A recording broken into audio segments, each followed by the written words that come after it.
कबीर बहुत बड़े संत फकीर हुए। कबीर ने क्या किया, एक वेश्या के कोठे के सामने अपना झोपड़ा बना लिया। कबीर को कोई तकलीफ नहीं थी, तकलीफ तो वेश्या को होने लगी। एक बात ध्यान रखना, संतों को लोगों से कोई तकलीफ नहीं होती है, बल्कि लोगों को संतों से तकलीफ होने लगती है। वेश्या ने कहा, यार ये कबीर तो मेरे सारे ग्राहक अपने सत्संग में बुला लेता है। जो वासना में भर के जाते हैं, कबीर उन्हें अपने सत्संग में बुलाता है और निर्वासना का जीवन देता है। यदि ऐसे ही चलता रहा तो मेरा तो कोठा ठप पड़ जाएगा। वेश्या बड़ी चिंतित हो गई। कबीर को कोई फर्क नहीं पड़े। वेश्या की ढोलक की थाप कबीर का कुछ नहीं बिगाड़ती थी, घुंघरुओं की आवाज कबीर का कुछ नहीं बिगाड़ती थी। उसके कोठे के पारदर्शी पर्दे कबीर की साधना में कोई व्यवधान नहीं डाला करते थे, लेकिन कबीर का सत्संग, कबीर का संकीर्तन वेश्या को परेशान करने लगा। वेश्या बड़ी चिंतित हो गई। उसने अपने यारों से कहा, इसका झोपड़ा हटाओ यहां से, नहीं तो अपना धंधा चौपट हो जाएगा। यारों ने भी कहा कि जब से कबीर आए हैं लोगों को वेश्या का कोठा दिख नहीं रहा है, कबीर ही कबीर दिखते हैं। ऐसा ही कुछ ऋषभदेव में हो रहा है। मैं सुबह 6 बजे से देखता हूं रात के 10:30 बजे तक, अब इनको कुछ नहीं दिख रहा है। पुलक सागर दिखता है और मंदिर दिखा करता है। इस संतों का प्रभाव होता है। वेश्या ने कहा कि ये तो बड़ा दिक्कत के मामला है, एक काम करो। वेश्या ने अपने यारों से कहा कि आज रात 12 बजे कबीर के झोपड़े में आग लगा दी जाए। वेश्या के यारों ने वही किया। धूं धूं करके कबीर का झोपड़ा जला दिया। कबीर अपनी मस्ती में, आनंद में, उसने कहा, वाह रे भगवान, वाह रे मेरे परमात्मा, वाह परवरदिगार, तूने मेरे झोपड़े में आग लगा दी। अच्छा किया, क्योंकि जब खाट पे लेटता था ना तो तेरा आसमान दिखाई नहीं देता था। अच्छी आग लगाई तूने, झंझट खत्म हुई। कम से कम अब तेरा मेरा दीदार तो हो सकेगा। ध्यान रखिए, कबीर मस्ती में है, वह दुख में भी मुस्कुरा रहा है, दुख में भी। कबीर नाचने लगे उठ करके, मजा आ गया। वाह रे परमात्मा, तू मेरा कितना ख्याल रखता है। ये झोपड़ा तेरे मेरे बीच में बाधा पड़ रहा था, तू मुझे देखना चाहता है ना। देख इस फकीर को, ये पहले भी आनंदित था और आज भी आनंदित है। लेकिन मालूम है, हवा का रुख बदला। हवा के रुख में झोपड़ी की आग कोठे तक पहुंच गई। आग लेकर हाथ में बदले जलाता है किसे, आग लेकर हाथ में पगले जलाता है किसे। जब ये बस्ती ना रहेगी तू कहां रह जाएगा। ध्यान रखिए, आग का ऐसा रुख बदला, धू धू करके वेश्या के पर्दे जलने लगे, धू धू करके कोठा जलने लगा, सारे साज बाज फटने लगे। वेश्या तो घबरा गई। उसने कहा, ये क्या हुआ। देखते देखते पूरा झोपड़ा खाक होने लगा। वेश्या दौड़ी दौड़ी आई, कबीर कबीर। कबीर अपनी मस्ती में, अपने आनंद में बैठे हैं, परमात्मा के ध्यान में। वेश्या ने झिझोड़ दिया, कबीर उठो। कबीर ने कहा, क्या हुआ। बोल, देख मेरा कोठा धू धू करके जल रहा है। कबीर ने कहा, कोठा जल रहा है। कबीर ने दूसरी तरफ निगाहें रखी, झोपड़ी जल रही है। वेश्या ने कहा, कबीर तेरी झोपड़ी में क्या था। घास फूस की मेरी तो जिंदगी भर की कमाई जल गई। देख मेरा पूरा कोठा जल गया है। कबीर कुछ कर। कबीर ने कहा, मैं क्या कर सकता हूं। अरे तू ही कर सकता है, तू कुछ कर बाबा, मेरा कोठा बचा।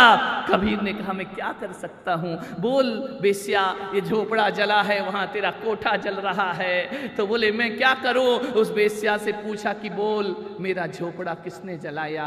बेश्या तूने तो नहीं जलाया ना। बोले नहीं मेरे यारों ने तुम्हारा झोपड़ा जलाया है। तो कबीर ने कहा तेरे यार ने मेरा झोपड़ा जलाया और मेरे यार ने तेरा कोठा जला दिया, अब इसमें मैं क्या कर सकता हूं। ये दो यारों की लड़ाई है, इसमें बेश्या ना तू कुछ कर सकती है और ना मैं कुछ कर। तेरे यारों ने झोपड़ा जलाया, मेरे उस यार ने तेरा कोठा जला के रख दिया। ध्यान रखना कबीर तो आनंदित थे, कोठा झोपड़ा था तब भी आनंदित थे, वो झोपड़ा जल गया तब भी आनंदित है। कबीर ने कहा बेश्या राजी हैं हम उसी में जिसमें तेरी रजा है, राजी हैं हम उसी में जिसमें तेरी रजा है। यहाँ यूं भी वाह वाह है, यहाँ त्यों भी वाह। संत फकीरों की ये बादशाहत तो देखो। कबीर ने कहा दो यारों की लड़ाई में मैं क्या कर सकता हूं। अब देख बेश्या कि मेरा यार दमदार है या तेरा यार दमदार है। देख मान्यवर तेरे यारों ने झोपड़ा और मेरे यार ने कोठा जला दिया, किसका यार दमदार है। कबीर दुखी नहीं हुए, कबीर झूम गए, आनंद में भर गए। मान्यवर जिंदगी के कैसे भी दिन आ जाएं, मंदिर जाओ, शीश पर केसरिया नाथ के केसर का तिलक लगे या ना लगे, मुस्कुराहट का तिलक जरूर लगना चाहिए। मेरे भाई ध्यान रखना, किसी के जख्मों पर मलहम लगा सको या ना लगा सको, एक मुस्कुराहट की मलहम जरूर लगा दिया करो अपनी जिंदगी में। मान्यवर आपसे मेरा निवेदन है, दो पति पत्नी लड़ रहे थे, नई नई शादी हुई। अब ये सब चीजें मैं बल्लू से सीख लेता हूं, क्योंकि उसका बल्लू पुराण अलग है और हमारा पुराण अलग है। दो पति पत्नी लड़ रहे थे, मैंने कहा लड़ते क्यों हो। बोले सुखी रहते हैं। उनका लड़ने से कोई सुखी रहता है। बोले हाँ हम तो लड़ से सुखी है महाराज, लड़ाई नहीं हो तो हम सुखी नहीं रहते हैं। मैंने कहा ये कैसा परिवार, ये कैसा जोड़ा है जो कहता कि लड़ने से हम सुखी रहते हैं। बोले हमारे सुख का राज ही लड़ाई है। इनका मतलब क्या। बोले गुस्से में जब वो बेलन फेंक के मारती है, निशाना लग जाए तो वो खुश हो जाती है और नहीं लगे तो मैं खुश हो जाता हूँ। हमारी खुशी का राज ये लड़ाई है और कुछ नहीं है। मान्यवर लड़ाई हो तो ऐसी हो तो भी चला करता है। मान्यवर महिलाओं से निवेदन करूंगा, आनंद की साड़ी पहनो और प्रसन्नता का परफ्यूम लगा लिया करो। ध्यान रखना दुनिया के परफ्यूम किसी को सुख दें या ना दें, आपके चेहरे की मुस्कुराहट का परफ्यूम लोगों को सुख प्रदान किया करता है, आनंद प्रदान किया करता है। आपसे इतना ही निवेदन है, एक ऐसा सिक्का घर में लाओ।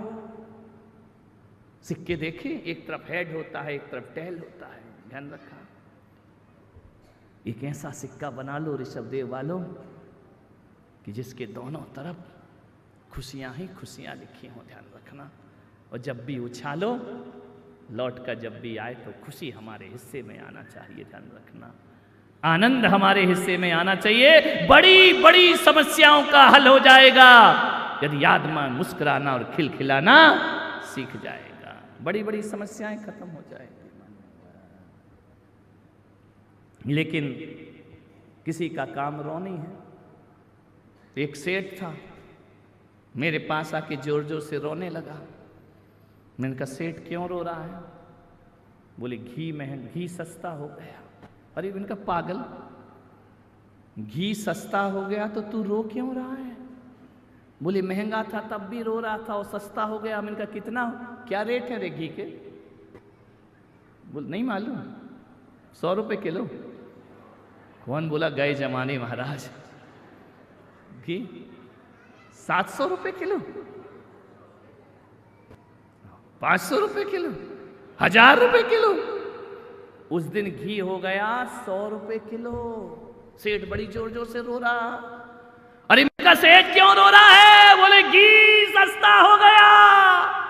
अरे मैंने कहा सस्ता हो गया तो खुश रहना, घी की पूरी खा, घी की सब्जी खा, रोज पकवान खा। बोले नहीं महाराज मैं बर्बाद हो गया, मैं लुट गया। अरे मैंने कहा क्यों लुट गया? बोले पहले घी नहीं खाता था तो 1000 रुपए बचते थे, अब 100 ही रुपए बचेंगे।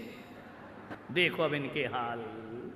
खाना तो मुझे पहले भी नहीं है और अभी भी नहीं है, लेकिन पहले बड़ा सुकून था कि घी नहीं खा के 1000 बचे, अब तो 100 ही रुपए बचेंगे महाराज। किसी का काम मिल जाए तो रोना, और नहीं मिले, एक पति पत्नी आए, सेठ बोला मैं बर्बाद हो गया। नहीं सेठ बोलता हूं, तुम लोग राजमल जी की तरफ मत देखा करो, वो अलग सेठ है, मेरे प्रवचन का सेठ अलग है, ध्यान रखिए। आए रोने लगा, मैं बर्बाद हो गया, मैं लुट गया। मैंने कहा क्या हो गया?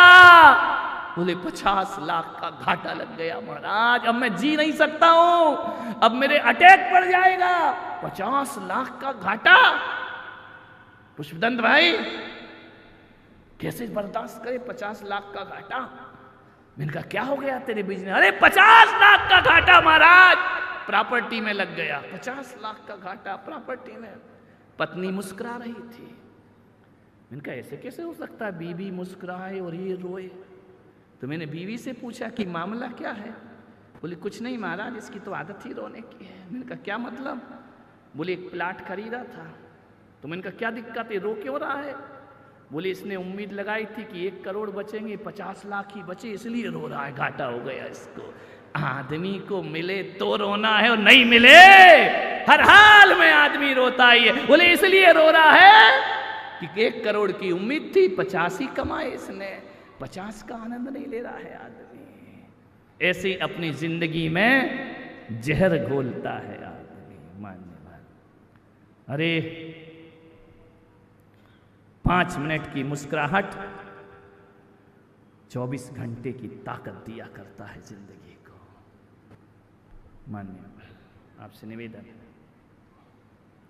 कभी भी लड़ाई झगड़े हो जाएं, तू मैं हो जाए, घर में रहते हो, 4 बर्तन होते हैं, वहाँ खटपट तो होती है। हम कितना भी गला फाड़ें, इनके मुंह से यही निकलेगा, होती थी, होती है और होएगी। कोई बात नहीं, हो जाता है। कभी बहू बोल देती है, कभी ससुर बोल देते हैं, कभी हम बोल देते हैं, कभी तुम बोल देते हो। समाज में रहो तो थोड़ा बहुत तो हो जाता है, लेकिन आपसे निवेदन करूंगा ऐसा जीवन मत जियो कि आज लड़ाई हुई, कल दोनों मंदिर जा रहे, बड़े मंदिर में मिल रहे, उसने देखा अच्छा वो आ गया, उसने मुंह फेर लिया, नहीं बोलना जा। दूसरा सोचता है तू कौन सा बड़ा बो है, मुझे खुद नहीं बोलना है। इधर से दुश्मन, इधर से दुश्मन, रोज देखते हो और मुंह फेर लेते हो, उसकी गलियों में गुजरना बंद कर देते हो, उसके रास्ते काट लिया करते हो। ऐसा करोगे तो बताओ दुश्मनी कितने दिन में मिटेगी? बढ़ेगी या मिटेगी? मिटती जाएगी, बढ़ते जाएगी। मेरे भाई, मैं पुलक सागर कहता हूं, 2 दुश्मन यदि मंदिर जा रहे हैं, देवरानी जिठानी लड़के मंदिर जा रही है, पड़ोसी लड़के जा रहे हैं, दोस्त लड़के जा रहे हैं, तो यह सब मत करना कि तुम उसे देखकर मुंह फेर लो। मैं एक सूत्र दे रहा हूं, अपने दुश्मन की, अपने दुश्मन की, अपने दुश्मन की पीठ पीछे इतनी प्रशंसा करो, इतनी प्रशंसा करो, इतनी प्रशंसा करो कि वो आदमी दुश्मनी करके पश्चात जाए। ध्यान रखना। लेकिन तुम ऐसे हो कि दुश्मन की इतनी बुराई करते हो, इतनी बुराई करते, इतनी बुराई करते हो कि दुश्मनी की जड़ों में पानी सींचते चले जाते हो। लेकिन मैं कहता हूं कि दुश्मन की बहुत प्रशंसा करो अपने जीवन में। यहां से दुश्मन आ रहा है, यहां से दुश्मन आ रहा है, देख करके मुंह मत फेरो। क्या करो? एक दूसरे को निगाहें मत, मन तो कर ही रहा है, दुश्मनी का सफर ज्यादा लंबा नहीं होता, कभी हम भी थक जाते हैं, कभी वो भी थक जाता है। किसी से लड़ाई करके देखना, जो बेस्ट फ्रेंड है लड़ाई करके देखना, यदि बोलचाल बंद होगी तो 2-3 दिन तो बड़ा मजा आता है, फिर धीरे धीरे लगता है यार बोल लो बोल लो बोल लो, फिर सोचते यार ये दूसरी सहेली भी बड़ी खड़ूस है, बातचीत करवाई नहीं रही है, दोस्ती करवाई नहीं रही है, तुम्हारा भी मन बोलने का है, उसका भी मन बोलने का है, लेकिन बात अड़ गई, बात अड़ गई। पहले कौन बोले मैं भी रानी तू भी रानी, कौन भरेगा पानी? ध्यान रखिए, पहले मैं काहे को बोलूं, वो सोचती मैं काहे को। इतनी सी बात पे 5-5 साल दुश्मनी चलती है मेरे भाई, ध्यान रखना। आदमी बोलना बंद कर देता है। मैं पुलक सागर कह रहा हूं, यदि झुकने से रिश्ते संवरते हैं तो झुक जाइए मेरे भाई, यदि बोलने से रिश्ते बनते हैं तो बोल लीजिए मेरे भाई। दुश्मनी को ज्यादा लंबा मत करो। और एक और सूत्र दे रहा हूं, इधर से दुश्मन आए उधर से दुश्मन आए, प्लीज प्लीज मुझे याद कर लेना, मुंह नहीं फेरना, ध्यान रखना। वो तुम्हें देखे तुम उसे देखो, क्या होगा? आप यूं ही अगर हमें देखते रहे तो देखिए एक दिन प्यार हो जाएगा, ध्यान रखिए। मेरे कहने का मतलब इतना ही है कि जैसा भी परिस्थिति हो, मुस्कुराना कभी मत भूलो, हंसना कभी मत भूलो। हंस कर के जवाब दो, मुस्कुरा के जवाब दो। गुस्से में किसी को पानी भी पिलाओगे तो आदमी पिएगा नहीं। तुम्हारे घर कोई मेहमान आए और 56 प्रकार के भोग बना के रखो और वो तारीफ किए जा रहा है, क्या रसगुल्ला, क्या गुलाब जामुन, क्या चमचम बनाई है, क्या पानी पूरी बनाई है। अब तुम परोस रहे हो, और खा लो और खा लो। वो भी कर ले आओ भाभी, ले आओ भाभी, ले आओ भाभी, खाए जा रहा है और आप भी खिलाए जा रहे हैं, उसे बड़ा आनंद आ रहा है। एक बात बताओ, और यदि कोई भाभी के ले कि ले और भूख मरे और ठूस ले, बाप जन्म मिला है या नहीं मिला है, कभी खाया है या नहीं खाया है, बताओ, वो भोजन बेस्वाद हो जाएगा, ध्यान रखना।